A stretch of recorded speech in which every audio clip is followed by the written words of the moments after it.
Most of what I've learned in the investment business, I learned from Warren Buffett. He's been my great professor of this business. My first book I read in the business was The Ben Graham Intelligent Investor, but fairly quickly you get to learn about Warren Buffett. And I started by reading the Berkshire Hathaway annual reports. And then I eventually got the Buffett partnership letters that you can see, which are an amazing read to go back to the mid-1950s and read what he wrote to his limited partners when he first started out and just follow that trajectory over a long period of time. So what's remarkable about him is, one, duration, right? He's still at it at 93. Two, takes a very long-term view. But a big thing that you learn from him, investing requires this incredible, dispassionate, unemotional quality. You have to be extremely economically rational, which is not it's not something you learn in the jungle. I don't think it's something that, if you think about the surviving the jungle, the lion shows up, and everyone starts running, you run with them. That does not work well in markets. In fact, you generally have to do the opposite, right? When the lemmings are running over the cliff, that's the time where you're facing the other direction and you're running the other direction, i.e. you're stepping in, you're buying stocks at really low prices. Buffett's been great at that and great at teaching about what he calls temperament, which is this sort of emotional or unemotional quality that you need to be able to dispassionately look at the world and say, okay, is this a real risk? Are people overreacting? People tend to get excited about investments when stocks are going up, and they get depressed when they're going down. And I think that's just inherently human. You have to reverse that. You have to get excited when things get cheaper, and you got to get concerned when things get more expensive. I've always always admired Mr. Buffett. You look at the Berkshire Buffett's history.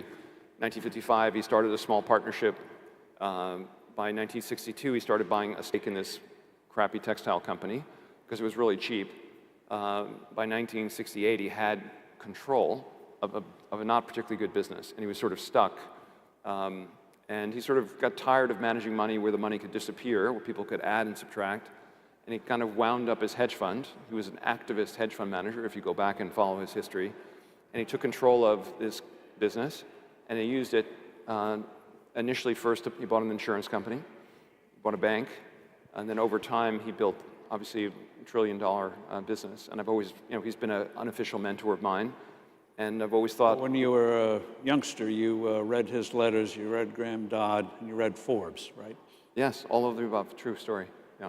What we're trying to accomplish is really what Buffett's accomplished. But instead of starting with a textile business that was going out of business, Howard Hughes is a company that basically builds and owns cities. A very unusual public company, one that has not been recognized, I would say, properly by the market. Like Buffett, is very cheap. And so we own a big stake in the company, and we're in the process of either buying or building an insurance company. And the plan is over time to compound at a high rate over a long period of time, buy companies as opposed to buy stocks. We'll buy stocks in the insurance company portfolio. One of the interesting things about Berkshire, there are insurance companies that do a good job in insurance, and there are investment firms that do a good job in investing. What's unique about Berkshire is inside of Berkshire is one of the world's most profitable insurance companies, but where the assets of the insurance company are invested in common stocks. So this is very important, that if an insurance company is on its own, it's got all sorts of regulations about how you can invest. Yes. But explain to us how, if it's owned by a company, you have a lot more flexibility. That's true. So the regulators set kind of minimum capital levels, but the relevant measure is really how the rating agencies think of the business. And that affects, your ratings are critical. No one's going to buy insurance from you unless you're a highly rated enterprise. If you're a pure play insurance company, you're much riskier than if you're part of a diversified holding company. So the benefit that Buffett has brought to his insurance subsidiaries is this parent company that is not directly exposed to the insurance industry and is highly diversified with profitable kind of good businesses. So with that kind of credit support and running a relatively low leverage insurance company, they're writing a relatively small amount of premiums relative to the equity of the insurance company, he's given a lot more flexibility investing the assets of the insurance company. And our business plan is the same. So we own 47% of Howard Hughes, Pershing Square, and Pershing Square itself is very well capitalized, about $30 billion of assets controlling this 47% stake in the company. So Howard Hughes has the benefit of a rich parent, so to speak, supporting it.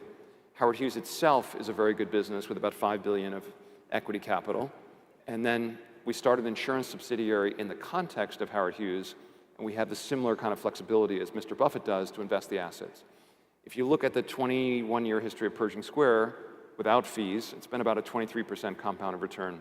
Since we've had permanent capital, it's been about a 27 or 28% compounded return over the last 8 years. So you take our investment track record and you combine it with an insurance executive who can build a profitable insurance company, and you make money on both sides. You make money on the liability side of the business, the insurance business, creating low-cost liabilities, and you make money on the asset side. And that's how you can compound at a very nice rate over a long period of time. And we're going to use Howard Hughes to follow that playbook. My day job, our day job as a firm, is we buy minority stakes in companies and we help make them more successful, like to own them for long periods of time. But we're not buying control. We're buying 5%, 10%, 2% of business, but we're a pretty influential shareholder